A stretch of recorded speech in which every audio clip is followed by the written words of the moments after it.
One day, a man was going to visit his friend on a farm, and as he was driving up his friend's driveway, he noticed that there were targets all around his barn, about 20 in all, and he looked a little closer and noticed that every target had the bullseye hit right in the middle. And so fascinated, he goes up the rest of the way to the driveway and greets his friend, and first thing he asks is, "Man, John, did you see somebody's doing shooting practice on your barn there? And they're a great shot. Who was that?" And his friend said, "Oh, well, that was me." And he asked, "How did you get to be such a great shot?" And John replied, "Well, that's easy. You just shoot first and draw a bullseye around whatever you hit."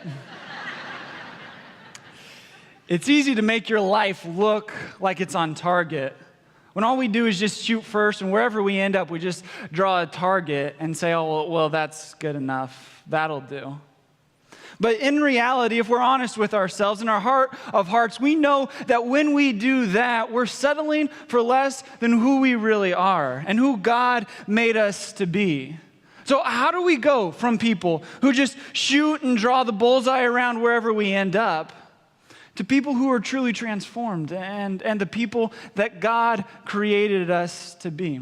The answer is, I think we need to go through a transformation. And so that's what we'll be talking about in these next 3 weeks, using the story of Moses kind of as the backdrop and our example to look at what God was able to work and do in Moses and what can be true for our lives as well. So we're looking at 3 major stages of a life when you allow God to work in you. And I know some of you may not be there today and you may not be ready for that step. But when you are, I like how in the book, The Making of a Leader by J. Robert Clinton, he gives these 3 stages. And the first stage is this, is that God works in me. This is the time where God spends preparing us and equipping us to be the people and to do the things that he's made for us to do. And that's what we'll be looking at in Moses' story.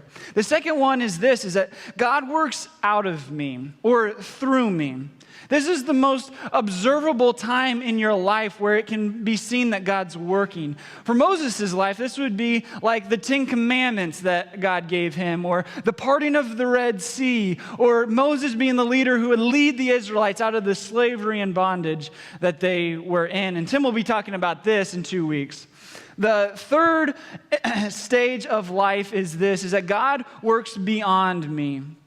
God working beyond me is that stage where you're kind of the wise sage and you're the one who's trying to finish strong and passing on generational success and that your legacy to those who will come after you.